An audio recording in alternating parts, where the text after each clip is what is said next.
For joining. We know this is a rough time of year, to say the least, especially here on the East Coast right now. We just wanted to welcome you to Starting the Revolution. This webinar is really designed for school and district leaders. However, if you're a teacher or coach, you're welcome to listen and hopefully bring this back to your leadership. And this will be recorded so you can share this with them at a later date. I'm Dr. Dina Zoleo. I am one of the co-CEOs of the Writing Revolution. Thrilled to be joined with my partner in purpose, Dr. Tony Ann Vroom, our other co-CEO of the Writing Revolution, and really excited today to be joined by Serena White, our Director of State and District Partnerships at TWR. Serena was formerly the Chief Academic Officer, interim superintendent in Monroe City Schools. Monroe has been one of our greatest proof points. That's in Louisiana. It's also a chapter in Natalie Wexler's newest book. So very excited to have Serena and her expertise in leading a revolution in a district. So without further ado, we'll get started. And so we begin today's presentation really with some important words from our founder, Dr. Hochman. And basically, these ring really true. We know that writing is really important, but we really know that it's not just about writing, that writing is essential to thinking, to understanding, to learning, and to communicating. And it's a fundamental skill that all students really need to develop to be successful in school, the workplace, and in life. And I guess this statement resonates more than ever because in a AI sort of dominated world now where text can be generated for students, it's going to be more important than ever that we understand how important it is that they have a foundation in writing, because what AI cannot do is develop their brains, and writing is really fundamental to learning and to thinking. And so they can try to outsource writing, but really they can't outsource their thinking. We really do need them to use writing as a tool for retention, to cement knowledge, to retain what they learn. And so the Writing Revolution isn't just about creating proficient writers, it's really about creating powerful thinkers. Dr. Vroom, Serena, and I have been doing this for a long time. And so over a decade of visiting schools, teaching this in our own classrooms or leading this in our own schools, we've observed some patterns in writing instruction. And we've also viewed thousands now. I mean, hundreds of thousands of writing samples at this point from students. And so these are some struggles that we see firsthand, and we want to see if maybe they resonate with you as well. So when you think about right now, your students and their writing skills, do students struggle to translate their spoken ideas into clear, structured writing? So a lot of times when we give students a blank page, they go blank. And that's not surprising because writing is one of the most cognitively demanding skills we ask students to do. Many students struggle to get their great ideas from their head onto paper. So you may see things like you see here, where if they are writing, they do tend to write the way they speak.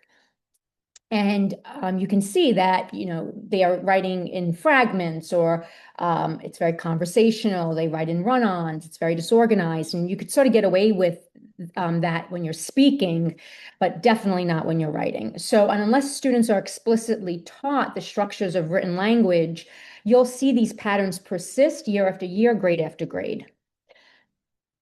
And then you see something like this, where you walk into one classroom and you see, a hamburger bun, and you walk down the hall and you see something else entirely.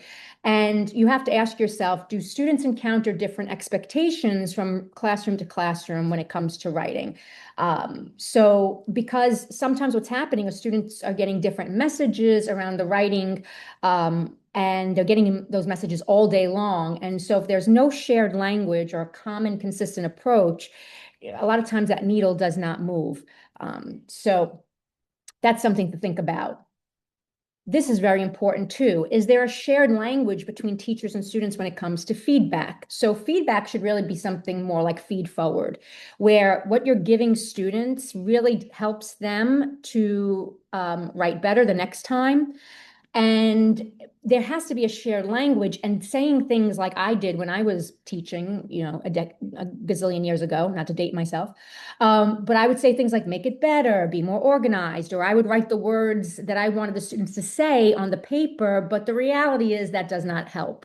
And if you say things like, be more organized, if the student knew, chances are, how to be more organized, they would have done that in the first place. So just telling them more of the same is really, again, not going to move the needle. So vague feedback without a shared language really goes nowhere. Then you look at your curriculum, and we know a lot of states now have HQIMs and they have mandated curriculum, especially around ELA, but you have to really zoom out and take a good look at that curriculum, because you have to look how it's addressing writing. Because a lot of these curriculum are really rich in content, text, right? But does the curriculum teach writing in a really clear, intentional progression, or does it sort of make assumptions that students already know how to write? Are you seeing things in that curriculum like a graphic organizer that says use this and to write your paragraph in the first unit, when students are still struggling to write a sentence at that point of time? So again, it's just really looking and taking a step back and saying, how can we improve the writing portions of this curriculum or existing curriculum that we have, to make it more intentional and, again, improve student writing. And then last but not least, this is a big one, is when you're walking around or you're seeing writing in classrooms, is it being taught or is it being assigned? Because we know there's a big difference between assigning writing and teaching writing. And so in all of my years of pre-service and masters and even a doctoral program, I was never taught how to teach students how to write. And I'm pretty much in good company, because again, I was taught how to assign, do the essay on World War I, write the essay on The Giver. But I wasn't really taught how to teach a child how to write, and that's very different. So there is a real training gap here, and it's really no one's fault. It's not the teacher's fault, because teachers can't teach what they were never taught. And far too many, as I was just saying, far too many leave these college prep programs without really being exposed to how to teach writing. So teachers are really hungry for the how-to. I know Dr. Vroom, Serena. Teachers are looking for that roadmap. And so that's exactly what the Hochman method provides. It really does give that roadmap for teachers on how to explicitly teach students step by step how to write. So with that, I'll pass it over to Dr. Vroom to briefly walk through the method, and then we'll go from there. Okay, so I'm going to pass this over to you, Dr. Vroom. Thank you. Okay. Yeah, and the reason why the Hochman method serves as that roadmap is because it's this carefully sequenced method of teaching expository writing. So it's that writing to explain, writing to inform. And as you could see here, it builds from the sentence all the way on up through the composition, and finally some really sophisticated forms of writing, like writing argumentatively. And why this has been such a game changer for so many educators, ourselves included, while we were still in the classroom, is that Dr. Hochman came up with a way of taking one of the most cognitively demanding skills and breaking it down into these clear, manageable steps. So just showing how the method works. So within the method, there are strategies at the sentence level, strategies for teaching note-taking, paragraphs, strategies for revision, that's improving the substance of writing, teaching students how to summarize, and then finally moving to the composition level. And within every section of the method are this careful build of strategies. So at the sentence level, for example, we might begin with just teaching students what is a sentence versus what isn't, and then getting into some really complex sentence structures. Within note-taking, we leave nothing to chance. We know students from the early grades straight on up through high school and beyond are expected to take notes, but they're rarely taught a system for taking notes. They're usually asked just to copy them. So we're going to really break it down and explicitly teach students a way to do that. At the paragraph level, we don't just say, okay, now that you know all these sentence strategies, go write the paragraph. Even there, we focus on the discrete sections of the paragraph, the topic sentence, the details, the concluding sentence. When we get to revising, we have specific strategies for that tap into a lot of what students have already learned at the sentence level. Summaries, another thing, just like note taking, where students are so often just asked or assigned a summary, but never really shown how to summarize. Big difference between telling a student to summarize and teaching them how. And we know that skills like summarization, note taking are just as much about reading and reading comprehension as they are about writing. And then finally, when we get to the composition level, we teach a variety of strategies to teach students how to build at that point. What makes these strategies so high leverage is that teachers can use them to both teach writing and assess understanding at the same time. So, for example, if a class was reading about the Titanic, instead of a teacher just simply asking, why was the Titanic thought to be unsinkable, they could give a strategy like because, but, and so. The Titanic was thought to be unsinkable because, so students are providing a reason why. They also have to think of a contrast with but, and the effect or the impact of that with so. So students are really thinking deeply about the content, and a teacher can use an activity like that to get into the heads of every student sitting in that room and see what they understood. Some of the strategies, like the appositive, like you see here, Timbuktu, a city in West Africa, focus in on structures that writers use in writing that we don't necessarily use when we speak. So if we recognize that one of the most prevalent issues in student writing is that they write the way they speak, we want to really focus in on the structures that writers use to move that type of writing pretty dramatically. When we get to the paragraph level, we don't want to just assume that students know how to plan and organize a paragraph. As Dr. Zaleo mentioned, just telling students to be more organized isn't going to do the trick. Teaching them how to create a plan before they write, like our single paragraph outline, is something that will provide students that roadmap to write that paragraph. When we get to revision, students will then circle back recursively to the strategies that they already learned at the sentence level, like the appositive, using transitions, expanding sentences with the question words to improve the substance of their writing. So finally, there's this common language that develops between the teacher and the student around revision. It's not just make it better, but they actually have concrete strategies to improve that writing. And then last but not least, at this point, there's such a strong foundation for students to write compositions. They know how to organize before they write, how to make sure they stick to the same topic, how to write an introduction and conclusion.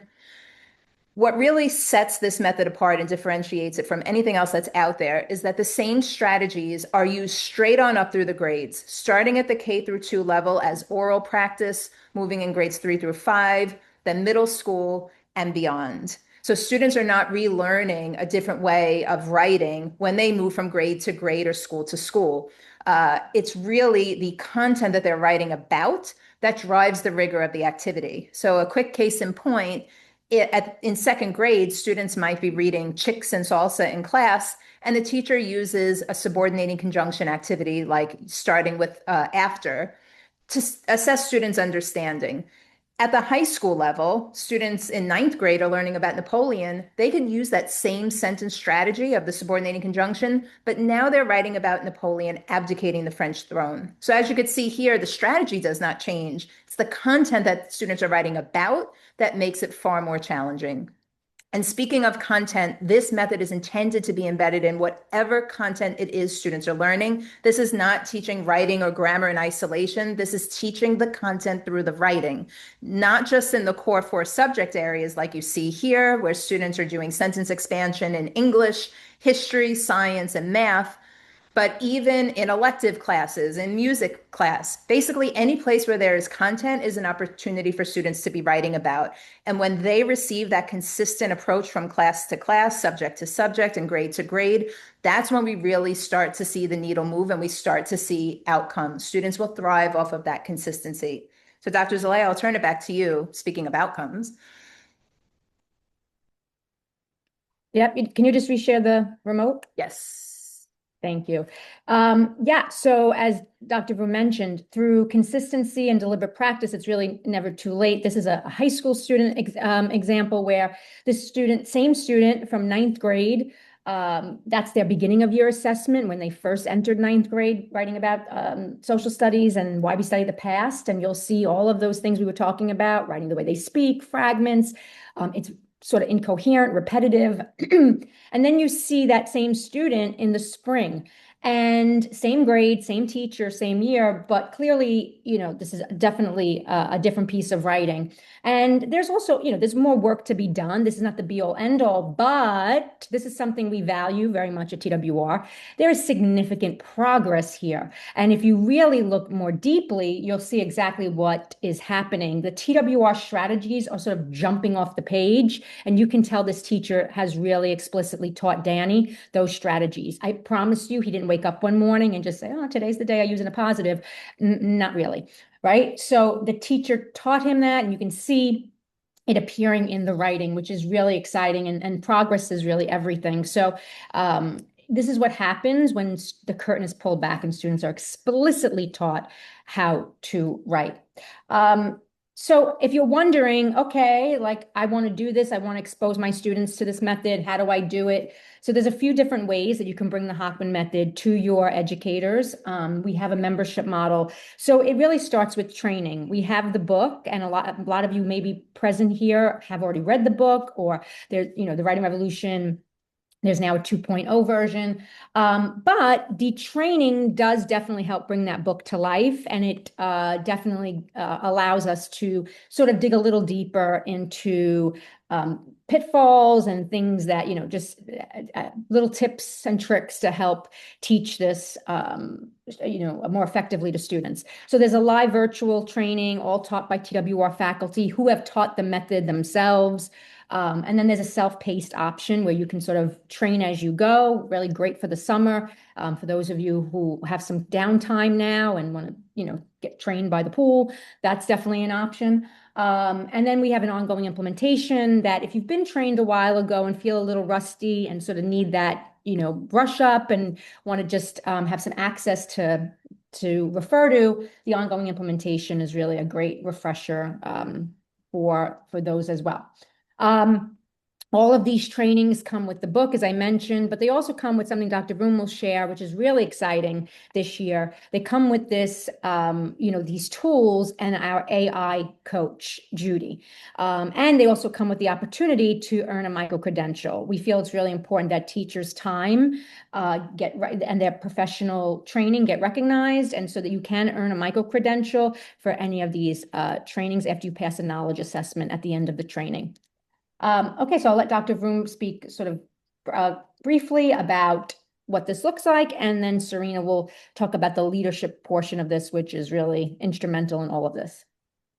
Yeah. So, I mean, the training is key. Just like we say, assigning writing is not the same as teaching it. Assigning TWR is not the same as teaching TWR. And it's really through the training where teachers learn those best instructional practices to deliver the method effectively to their students. And then the question is, what happens after the training? Because TWR, the Hockman method, is a method and not a curriculum. Teachers are taking the strategies that they learned through the training and embedding it into whatever it is that they're teaching. So what happens when they sit down and try to plan that next lesson? This is where My TWR Tools comes in. Our team that works on My TWR Tools, they're incredible. These are all former and current classroom teachers that have used the method themselves in their classroom and really are thoughtful about what works, what's effective, and what will help teachers take the strategy and bring it to life. So in My TWR Tools, there are hundreds of resources, templates that teachers could customize with their content, ready-made content examples that teachers can use as is, or customize based on the needs of their students, classroom tools like posters and visual aids, tools for planning and assessment. So there's a lot here to help teachers bring this method to life. And we see, and we're so blessed to have the opportunity to be in many, many classrooms through our partner school work, we see how these tools are used every single day. So by providing teachers templates, we see them directly going into the hands of students and using them that very next day. Our content examples. So during Earth Day, we created a variety of things about, recycling, and we were seeing just the next day students were using them. They were put right into action. And even some really great assessment tools. So things like our quick check sticks. Imagine walking into a classroom and being able to see in a moment's notice the understanding of every child sitting in that room when the teacher asks them to hold up the popsicle stick, what piece of punctuation do we use, or is it a statement or a question or a command? So these are great opportunities for even leaders to see the learning that's happening in the classroom. So my TWR tools will definitely be a huge help to your teachers in implementing this. Then we have Judy, and Judy is TWR's AI activity generator and coach. So just before we get to Judy herself, just something that we're very mindful of and thoughtful of. We know as leaders, you are probably being inundated with so many AI tools and gadgets and Swiss Army knives of AI that could do everything and make your life so much easier. And what we know is that AI really can make almost anything it generates look instructionally sound. It creates something that looks like a worksheet. It creates something that looks like an effective strategy. But the question is, does it actually work? And what we could see with so much being flooded in the market right now is that some may work well, and some may give the appearance and the flash that it's effective, but instructionally, it's really not going to change. It might be just more of the same being made for teachers quicker and more efficiently. We could really stand behind our tool, Judy. Judy is built with the Hoffman method from the inside out. And just to walk you through a little bit of how Judy works and what Judy can do. So teachers of any grade level can go to Judy. They could upload their materials. So this teacher here class is learning about ancient Egypt. They're working on this unit about ancient Egyptian geography, and they could go to Judy and request a specific activity. Or say, my sixth grade students are learning about this. What activities do you suggest that could align well with the content? Judy will give recommendations based off of the Hockman method and the student's grade level and their needs. And the teacher's judgment is always at the center. They decide what activity would be best for their students.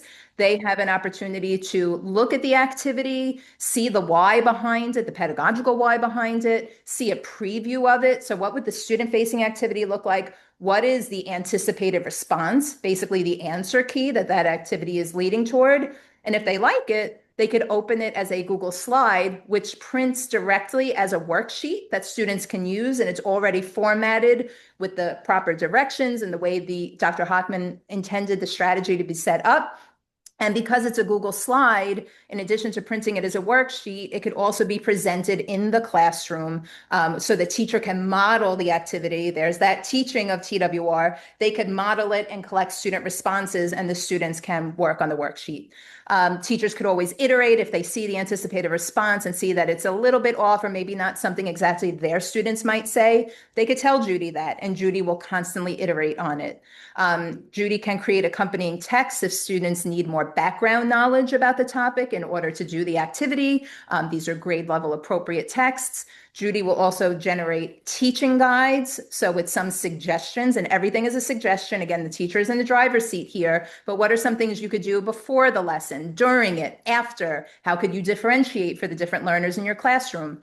And finally, Judy can create a parent guide, something that teachers can send home to really build that community around TWR in your school for tips that parents can use, at home, at the dinner table, to support their students in these strategies. So there are a variety of ways that Judy can help, and things that she can create to help your teachers in implementing. So just to round this out, generating activities, pairing supports, but also offering coaching tips, questions about what strategy are my students ready to move on to? I'm noticing they're having trouble with this. What do you suggest? So we spent a lot of time developing this tool. We just learned today that Judy is a finalist for a Cody Award, a very prestigious EdTech award, and we're really just proud and excited to see the feedback, not only the recognition for awards, but what we're hearing every day from teachers about just how life-changing it is to have this level of support. Awesome. So I'm going to turn it over to Serena White. So you're in for a definite treat to hear more about how you lead this effectively in a school or district. So Serena, I'm going to share, remote control with you.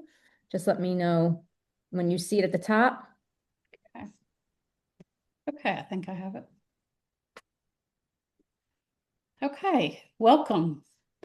So I hope that you have enjoyed the presentation so far from Dina and Tony Ann about the Hockman method and what we see and what the tools that have been created. So the training and with the training, you get all the tools for 12 months. So that's something that they didn't emphasize earlier, but realize that you do receive the tools for 12 months.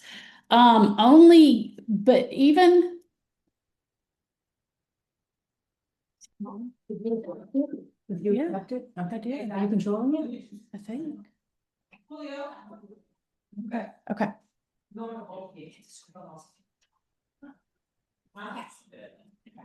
Okay, so sorry. We thought we had technical difficulties. But your teachers can learn the method and you can have all the tools, but leaders, if you're a principal, if you're a district leader, if you're a teacher leader or the leader of your department, you know that what you do matters and what you emphasize matters. So only you can create the conditions where it actually takes hold. But what we've seen, and I led in a district where we had 19 schools, so I have a lot of variety within those 19 schools. And now I've had the opportunity, and we got to see it spread over the state of Louisiana, so I had lots of opportunity with that. But now in this position, get to see schools all across the country that are implementing. And what we've seen is that a committed TWR leader, so again, whether you're the principal, the district leader, the department head, the teacher leader, but you set the tone and the vision for the writing reform. So, when you stand up in front of your teachers, you are emphasizing that it's a priority, that this isn't going to be just another thing, that it's something that's a commitment. We are going to, something that we work with schools a lot with is how to embed it into all of their content. So they know that it's going to be integrated into every aspect and every subject of the school life. So setting the tone and that vision for reform is so important. So then we have also seen that a committed TWR leader chooses the right people first. So let's be honest, okay? And Dina will tell you that in order for me to get it started in Monroe City Schools, I had to write a grant to get it started. I know it's expensive. I realize that. But I can also say that it was worth every penny. It was worth all the effort to write that grant. But as a result, because it does often, the cost and the time to do it, choosing the right people to start with is essential. So sometimes schools can train everybody at once. That's amazing. Okay. However, most of the time they have to choose a cohort to get started with. And that's something that I talk to leaders about all the time is who are you starting with? Is this the grade level or the content area that can really take this to the next level and really share this with the rest of the staff? So thinking about that is essential. The other thing is you start with a core group, but principals and school leaders, district leaders, I'm talking to you right now, you have to get trained. End of story. I know your time is valuable. I know how valuable it is. But there is nothing that can take the place of a principal who knows the method, who comes in to give observations and is able to speak to the method. The wonderful thing about this is that when this is embedded across content, it gives you a language. So even if you didn't teach ELA when you were in the classroom, let's say you taught math. Okay, this gives you a common language among all the content areas. So honestly, it helps many principals give quality feedback. But it is essential that that you join in that process of getting trained. The next thing that a committed TWR leader does is that they make the time, the space, and the structures for implementation. So you know how important this is. You know how important those PLCs are that you already have set up in your schools. But this is dedicated TWR time where they can sit and work together. They're often led by a literacy coach. So principals, you probably don't have the time to be in on every one of those meetings. So that's where you have a team of leaders that can help with that. And I hope you have those structures set up. But making sure that there are those conditions, that they have the time and the space to do the work and really feel like they're mastering the method. You're going to see an example of this in these pictures. So this was at a school in the district that I used to be in Monroe, Louisiana, at Sally Humble, where they took the self-paced course recently. And we have just released our facilitators guides with that. And so the literacy coach facilitated the discussion of as they went through the modules. Now, and you can imagine the meaningful conversations that they had, like let's say after they finish module 1 and it's all about sentences, and they can come back and share what their students were able to do with one of the sentence level strategies that they implemented. So that's where the rubber hits the road. So another thing is a committed TWR leader oversees fidelity and effectiveness of implementation. As leaders that what gets inspected gets done. We've heard that saying forever. Why? Because it's the truth. And so if it's never inspected, if you never tell them, I want to come in and I want to see your TWR strategies, then they're not going to happen as much. So, but what you see matters, and when you're able to speak to it, again, that training, it's so much more effective. So overseeing the fidelity and the effectiveness of the implementation is an essential part.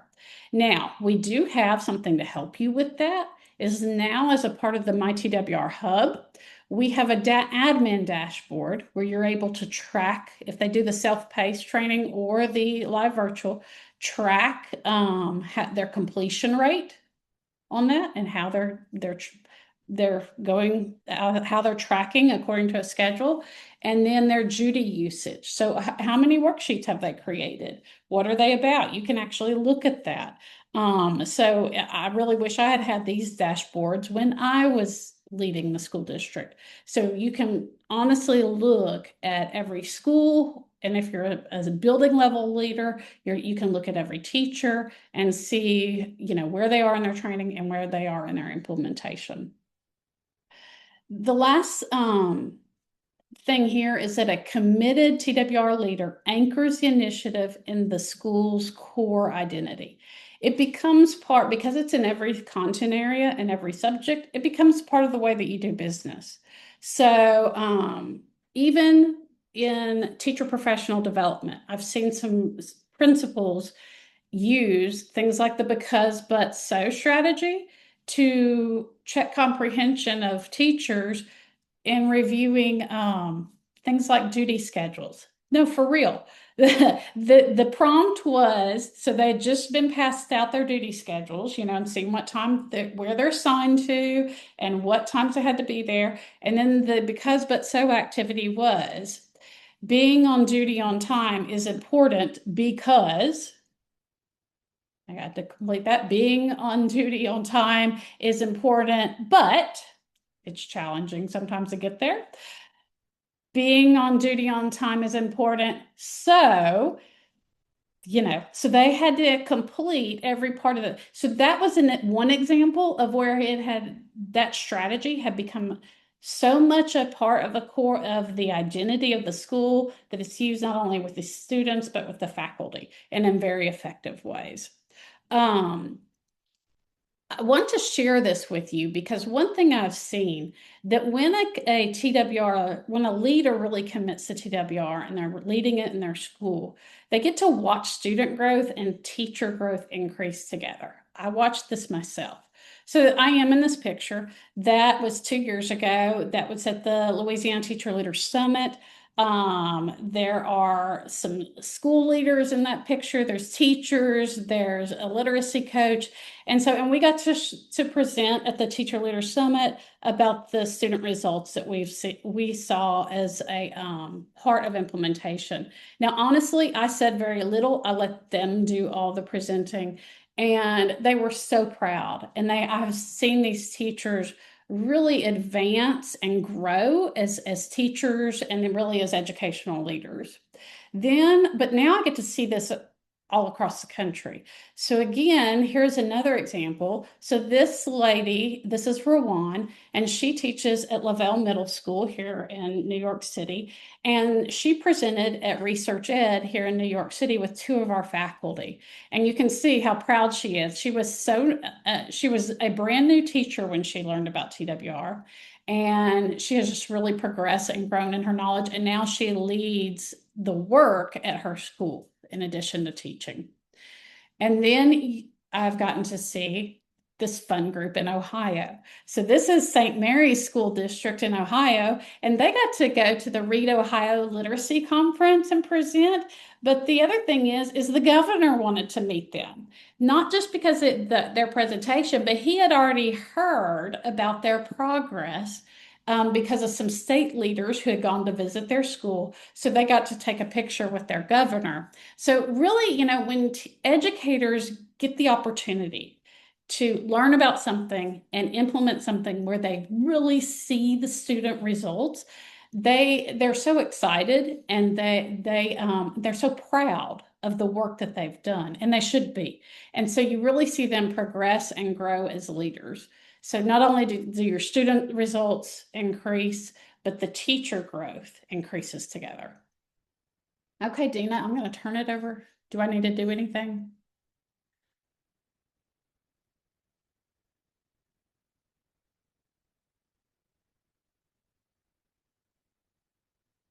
Okay, I was on mute. Sorry.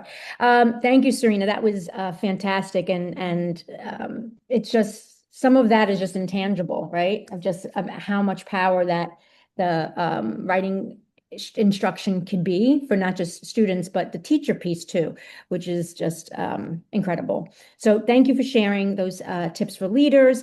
We hope that this was helpful. We know your time is precious, so we feel very humbled that you spent any of it with us this morning. And if you want to learn more and get to talk to Serena herself, and you are in a position of a school or a district that is thinking about bringing TWR in, you can definitely schedule some time with Serena and her team and to speak more. If you want to learn about membership options, tools, getting in touch, these are the QR codes. If not, you can just also email us or go to our website at thewritingrevolution.org. And we hope that this was useful. And we thank you again for spending time with us this morning. And we hope that you lead and bring the revolution to your students.